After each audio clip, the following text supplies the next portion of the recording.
So consider this third type of exponential equations. So for this third type, usually you need to factorize or simplify, and I left it for the third because it depends on what the examiners really want to ask you. But in this case, we can consider this one that looks a little bit intimidating, and we can see that we have the base of 5 plus 1, 5 to the power of x plus 1 at the denominator, 5 to the power of 2x minus 1 at the numerator. So first things first, we can see that we have 2x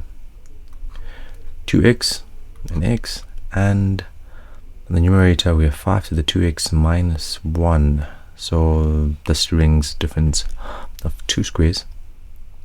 And what do I mean by that? So let's try and rewrite this as 5x to the power of 2 minus 1, and the denominator is 5x plus 1. So we can see that the numerator is just simply difference of 2 squares, and with difference of 2 squares we simply just open 2 brackets. So this will be equals to 4, and it will be 5 to the power of x.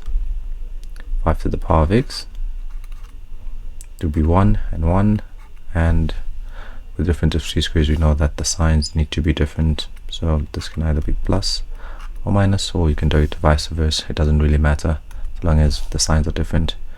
And the denominator is 5 to the power of x plus 1, so we can see that we can cancel that 5 to the power of x plus 1 and 5 to the power of x plus 1, and this equation is simplified, and then we can simply say that's equals to 4, and we can just isolate 5 to the power of x and say take the 1 to the other side of the equation. We have 4 plus 1, which is simply 5, and we know that 5 or any number is raised to the power of 1 if there's no number written.